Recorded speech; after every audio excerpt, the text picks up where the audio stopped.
Hi, happy Father's Day to all the dads out there who are tuning in. Just want to say a quick thank you for all the love that you pour into your kids in so many different ways, right? Through your work, through your leisure time, through your efforts in playing with them and teaching them, and especially empowering their moms to do the best work that they can do. And so, yeah, personally for me, this is my first Father's Day and my first go at this whole dad thing. And as a result, I've been thinking about my own dad a lot more, more empathetic towards him. And I'm just thinking about how he raised me. Growing up, my dad, he was like a very practical guy, right? So if something worked, that was good enough for him. So he would eat the same foods over and over and over again. He would drive a beat up car as long as it got him from point A to point B. He would wear the same clothes like forever. He would only switch them out if there was like a rip or a tear that was beyond repair. And I'll always remember his shoes. Okay, my dad, he had these red Italian leather shoes that he simply adored. Okay, and he loves them not because it's fashionable, it's like red, you know, but he loved them because they lasted him forever. Okay, and as a practical guy, he would always tell me the same story about these shoes. He would always say, before you were born, that's 1993, I bought these shoes at a thrift store. And they've lasted me till this day. And literally, like to this day, for us right now, he still wears these shoes and he loves that, okay? And for me personally, I'm like, I think those shoes are hideous and I think my dad should take part in, you know, stimulating the economy, but that's what he loves. That's what makes him happy. And for me, especially in high school, that made no sense because shoes, they had to do certain things, right? They had to be fashionable. They had to be comfortable. They had to have brand names so that, you know, people looking in would be like, oh, yo, those are 6 shoes. And they had to like at least match your outfit. So I would have never worn red shoes ever. But that's what made me happy. And you can kind of see how my dad and I were different back then. I'm more like him these days, more practical. But anyways, we can explain our differences by what makes us happy. And that explains the differences between a lot of people. Because most people, I think all people, they want to be happy. They want pleasure. And normally, a person's strategy for pleasure revolves around things like entertainment and memorable experiences, competition, achievement, relationships, and possessions, like what you own. And I think that we can all agree that some strategies for happiness are much better than other strategies for happiness. For example, this is kind of crude, but most people, they don't want to be drug addicts. Even though drug addicts, they experience a kind of happiness. And with that said, there are better strategies for happiness than others. And so we need to choose our strategies for happiness and pleasure. And Christians, as we face this choice, we actually tend to make 2 wrong choices, 2 bad decisions. And they're kind of opposite, okay? The first choice is that we chase after the same dreams as everyone else, even those who aren't Christians. So we have our life revolve around very superficial things like money and prestige and whatever else we chase after, careers. And that doesn't seem to be like the best choice for us. But on the other side, the other wrong choice you make is that we kind of say, okay, you know what? Worldly pleasure, that is evil. That's non-spiritual. I'm going to cut out all of that, right? So that actually makes for a Christian who is quite rigid and judgmental and like a complete killjoy. And they're not very happy, okay? And they don't really want other people to be happy either. But the Bible, it teaches us a better way. That's what we're going to talk about today. This week, we're starting a new series in the book of Ecclesiastes, okay? And I love this book, especially when I was going through my whole like 2000s emo phase, because it completely expressed everything my punk rock songs would say. Like, what's the point of life, okay? Especially when all of life seems to be so vain, so fleeting.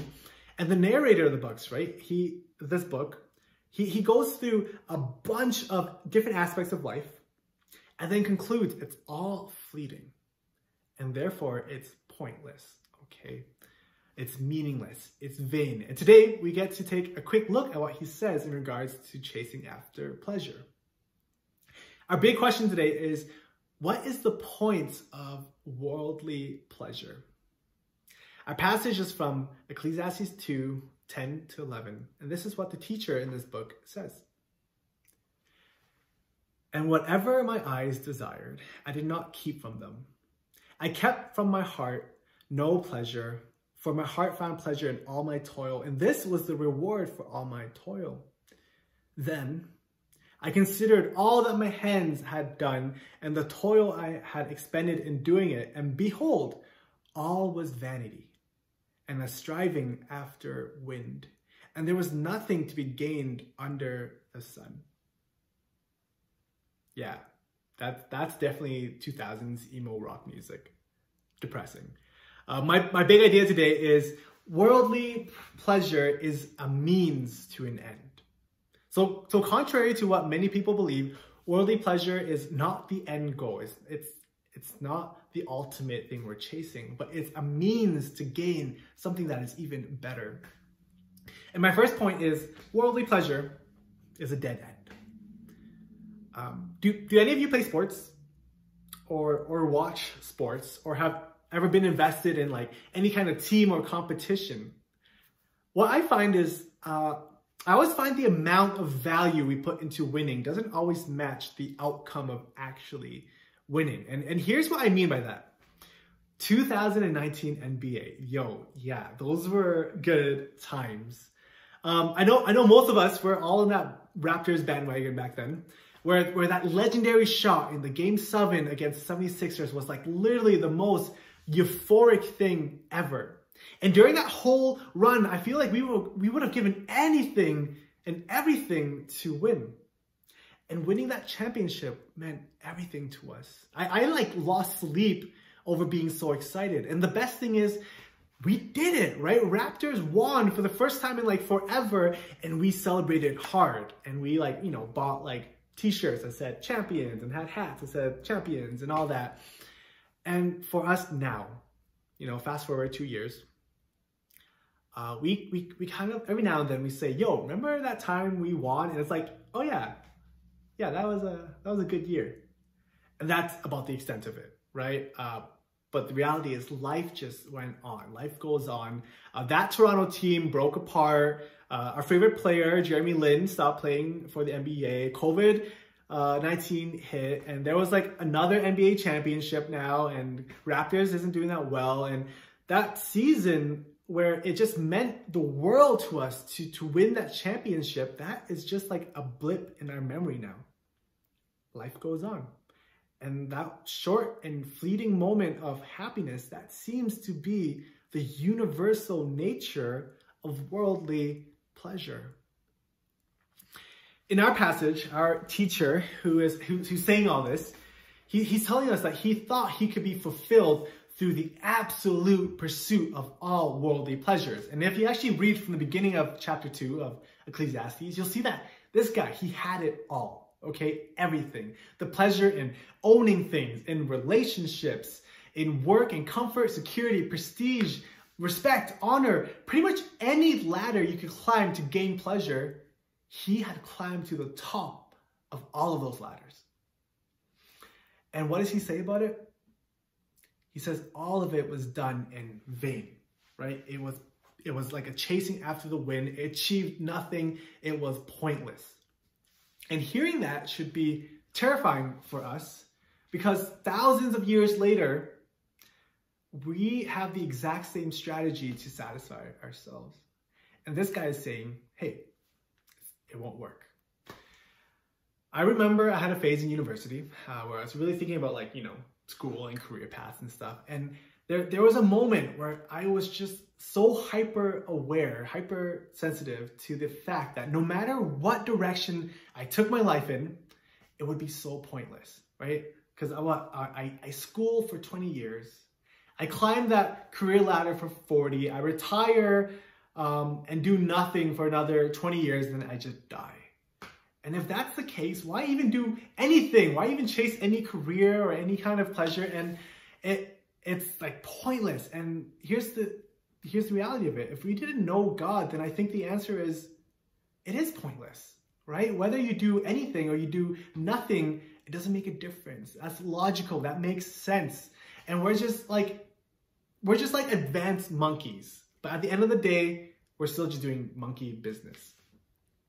What does that mean? It means that this guy, he's right. If the end goal of life is just worldly pleasure, it's going to amount to nothing. Think about it. What did you put a lot of value in, let's say, even last week, that doesn't matter this week? For me, I was really looking forward to the restrictions lifting and we can like eat in the restaurant. And I did. I went to my favorite restaurants, I ate, and what is it now? It's those meals and those enjoyments, it's just like vague memories in my head. Or here's another thing, I was looking for a bike accessory and I got it. And I'm like, oh, sick, I felt good. And now it's just something that's on my bike and I don't even notice it. And it seems that the more I chase for these worldly pleasures, the more I'm like actually unhappy. And that's so weird, right? I'm getting what I want and I'm not actually being satisfied. And I know that this whole toxic relationship with, chasing after worldly pleasures is not just me, okay? That's the consumerist message of our world right now. And it's a very dangerous and unsatisfying attitude to be in. So we actually are able to combat this message intentionally, okay? We say that we don't want to be a victim of consumerism and instant gratification and addictions to things like shopping and gaming and social media approval and food and so on. And so there's actually a practice called dopamine fasting, okay? And dopamine is that quick hit of happiness you get from getting an Instagram like or eating a burger. And what dopamine fasting is where we intentionally say no to all these little good things in life as an attempt to gain control over ourselves and not mindlessly just give in to our impulses. And I believe that by doing this, we're able to slowly train ourselves to be grateful for just the simple things in life and the things that we already have been given. We're trying to turn our gaze away from the created things of God and actually fix our eyes on the Creator, God Himself. If the end goal of life is worldly pleasures, then you will for sure be greatly disappointed. But that doesn't mean that worldly pleasures are completely evil or useless in the grand scheme of things. And that leads us to our second point. Worldly pleasure as a means, so like as a tool and a stepping stone, actually leads us to a fulfilled life. For those in sports, you probably know this, but specifically for me, in volleyball, you will come across quite a few people who just like spiking balls.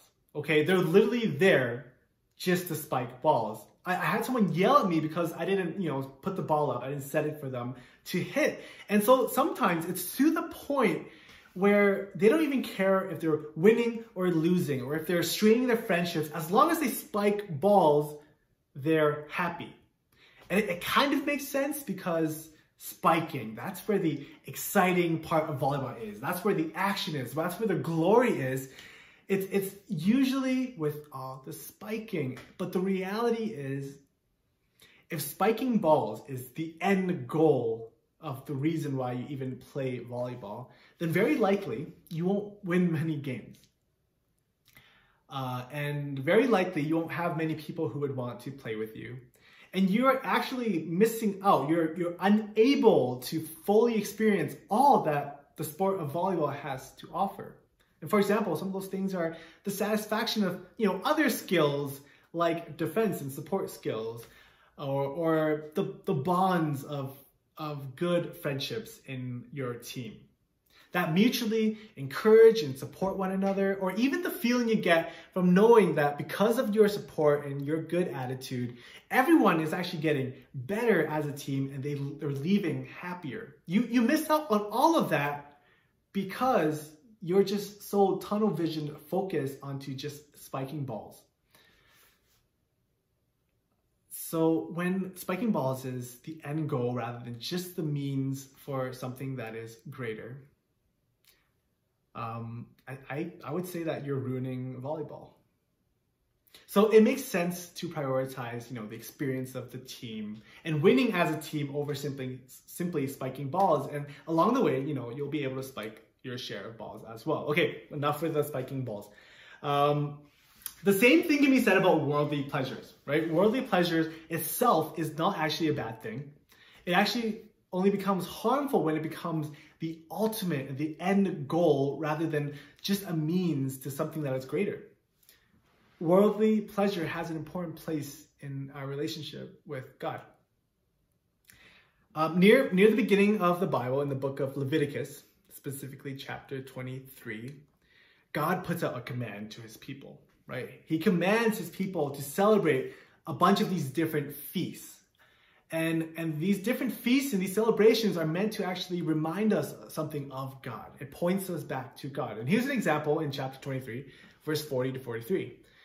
God says this: "On the first day, you are to take branches from luxuriant trees, from palms and willows and other leafy trees, and rejoice before the Lord your God for 7 days.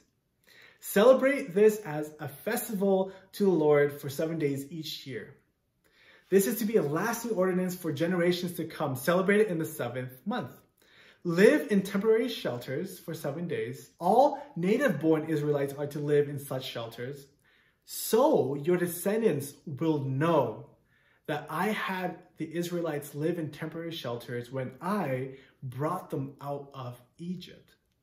I am the Lord your God." These feasts, they were commanded by God so that it can build into our understanding of the Lord our God. And let's think about these feasts for a second. It's not very solemn and sad and it's like, okay, fine, I'll party. No, I think that I imagine these feasts and there's good food and there's wine and there's music and there's dancing and it's like a booming party, right? These people of God, they're enjoying every kind of worldly pleasure, but in a way that is lasting. In a way where pleasure is not the end goal, but only a means to something that is greater. Worldly pleasure in this case, it's a sign and a tool that helps us directly know more of God and enjoy him more. Pleasure in the right context, it changes us in the best ways. It's only if it's part of a greater story. So John Piper, he explains the function of worldly pleasures in a way that is so profound, right? He says, "We know something of the sweetness of his friendship because we have tasted honey. We know something of his sustaining richness because we have eaten bread. We know something of the refreshment of his fellowship because we have drunk water when we are thirsty. We know something of the personal depth and exquisite intensity of person-to-person pleasure because we have felt sexual desire. We know something of the warmth of his affection because we remember being held securely by our mother. We know something of his worth because we have coveted gold." God has created all things good. And as we enjoy these good things, as we indulge in worldly pleasures, it is meant to build our gratitude and our trust, our dependence, our mission, and our love for God. So pleasure is not the enemy here. It's just not the end. And it will destroy you if it is the end because it will leave you with nothing. But if it is a means, if it is a tool, if it's a stepping stone to something greater, it will empower you. So let's put this into practice, okay? This week, as you enjoy anything, the sunrise, the smell of morning dew, your morning coffee, breaks at work, food that, God gave us taste buds to enjoy, friendships, gaming, movies, exercise, any kind of worldly pleasure, turn it from just an empty, in the moment experience to a fulfilling joy by intentionally connecting the good thing with our good God. In 1 Timothy 4:4, Paul writes, For everything God created is good, and nothing is to be rejected if it is received with thanksgiving. So give thanks for the good things of life and let it empower you for greater service, so that in your growing relationship with God, you can be satisfied with a pleasure that lasts forever. Let's end with a conclusion. So what's the point of worldly pleasure? 1, worldly pleasure as an end leads to a wasted life. It's a dead end. So we must be aware of how our impulses and our desires control us, and intentionally just take control of ourselves. And one way we can do this is a dopamine fast. The second point is that worldly pleasure as a means, it leads to a fulfilled life. When we understand that the good things of life directly teach us about the goodness of God, we gain something that will last forever, an understanding and dependency on our Creator. So we can practice this by being grateful to God for His good gifts. As we conclude our time together today, let us say the Lord's Prayer together. Our Father in heaven, hallowed be your name. Your kingdom come, your will be done on earth as it is in heaven. Give us today our daily bread. Forgive us our debts as we also have forgiven our debtors. And lead us not into temptation, but deliver us from the evil one. For yours is the kingdom, the power, and the glory forever. Amen. Thank you for joining us today.